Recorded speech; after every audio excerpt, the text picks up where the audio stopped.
मतलब नहीं है। भगवान भी उसके घर आ जाएंगे, भगवान के घर जाने की जरूरत नहीं। नारद जी ने परीक्षा ली, द्वादशाक्षर मंत्र दिया, हृदय से लगाया, आज्ञा दी वृंदावन जाओ। ध्रुव टीला पर बैठ करके द्वादशाक्षर मंत्र का जप किया।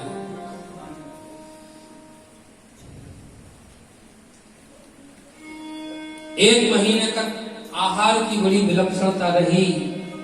त्रांते कपित्थ मदनासना आत्मविद्यानुसारेण नित्यम निंदयन् चयन हरिम। और भैया लिखा है पंचमे मास प्राप्ते तस्वासो नृपात्मजा। 5वें महीने में तो श्वास को जीत लिया, केवल यमुना का पान करते। यमुना साक्षात भक्ति है। प्रेम से बोलो राधे राधे। यमुना के रूप में श्री कृष्ण का प्रेम ही बह रहा है। एक बात कहूं, भगवान के 3 रूप होते हैं, एक नराकार, एक निराकार और तीसरा होता है नीराकार। बोलो राधे।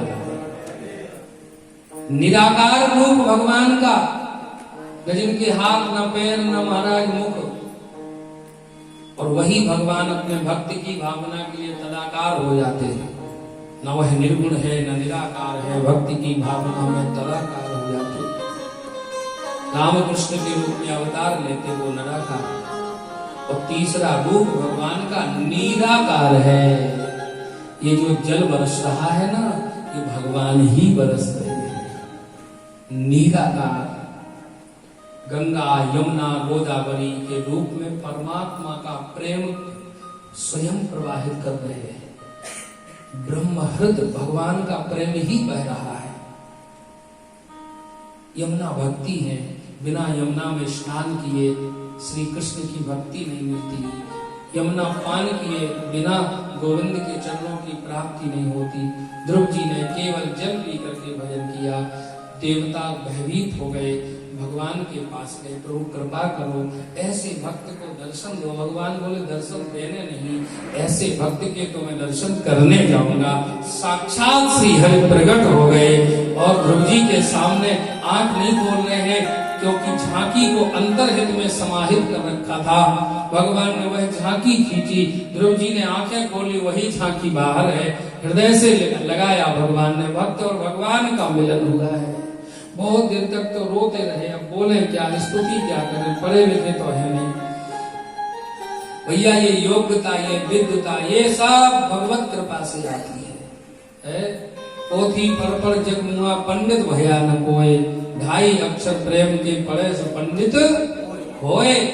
भगवान ने 5 जन्म संग कपोल पर स्पर्श कराया है। स्पर्श वालम कृपया कपोले, सरस्वती जागृत हो गई हैं। ऐसी मंगल स्तुति की है। योन्तः प्रविश्य मम वाच इमां प्रसुप्तां संजीवयत्व किल शक्तिधर स्वधाम्नाम् अन्यास्य हस्तचरण श्रवणत्वगादीन् प्राणान् नमो भगवते पुरुषाय तुभ्यम्। भगवान ने कहा बेटा मांगो क्या चाहिए। ध्रुव जी बोले कुछ नहीं चाहिए। पहले तो इच्छाएं थी। ध्रुव संगलान जप्यों हरि नामू, पायम अचल अनुपम ठाम। अब कामना हमारी समाप्त हो गई। हाँ, अब कछुनाथ न चाहिए मोरे, दीन दयाल अनुग्रह तो। और कछु प्रथम वासना रही। पहले बात कामना थी, लेकिन आपके दर्शन करने से सारी कामनाएं समाप्त हो गई। जीव का बंधन कामनाओं और इच्छाओं से ही होता है, और भगवान मिलने के बाद फिर कोई इच्छा रह ही नहीं जाती, कुछ बाकी नहीं रह जाता। इसलिए भक्ति करो भैया तो निष्काम हो। भगवान से कुछ मांगना नहीं है, भगवान को अपना बना लेना है। भक्ति हो तो ध्रुव जैसी।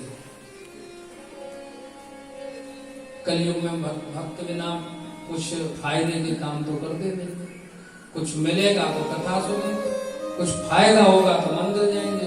नहीं तो हमने कितनों को गाली देते देखा है। छोटा सा काम बिगड़ा कि भगवान को गाली देने लगते, मंदिर से बाहर फेंकने लगते।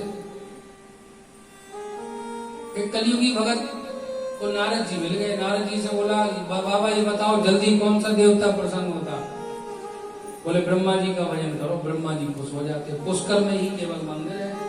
3 महीने तक कृष्ण ओम ब्रह्मणे नमः ओम ब्रह्मणे नमः खूब जपा, ब्रह्मा जी जल्दी प्रसन्न हो जाते। सो जल्दी आ गए, बेटा वरदान मांगो। कलयुगी भगत बड़ा चतुर था।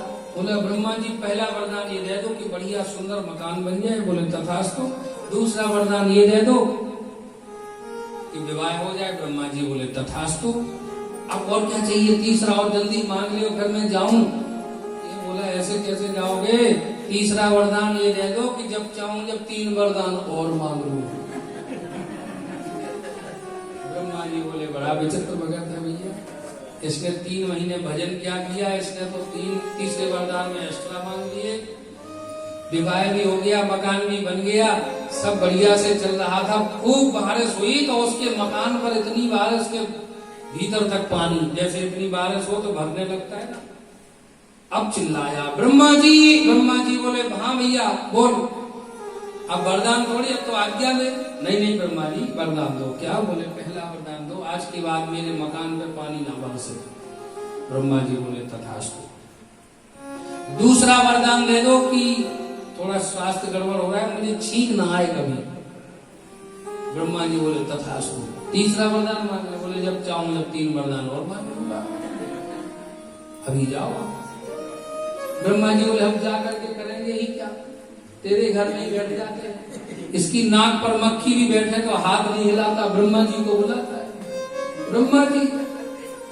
ब्रह्मा जी बोले भैया अब तो बहुत मुश्किल हो गई।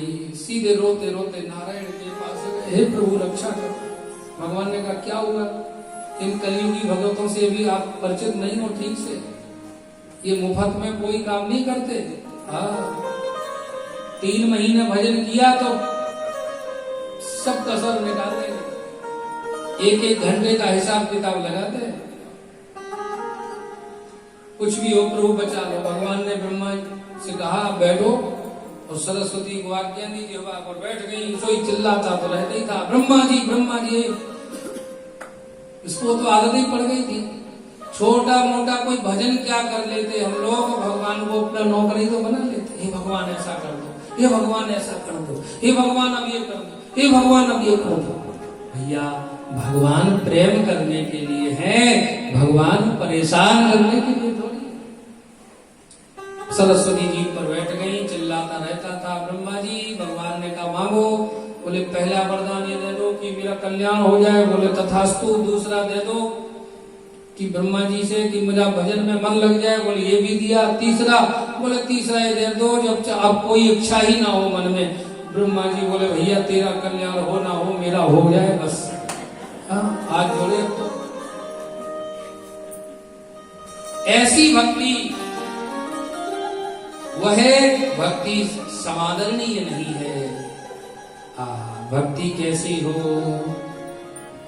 जहां ले चलोगे वहीं मैं चलूंगा।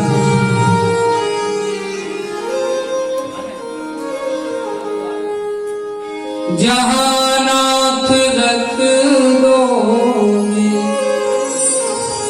ओ जहां नाथ रख दोगे वहीं मैं रहूंगा। जहां ले चलोगे वहीं मैं चलूंगा। जहां ले चलोगे समर्पण संपूर्ण होगा। जहां ले चलोगे वहीं मैं जहाँ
यः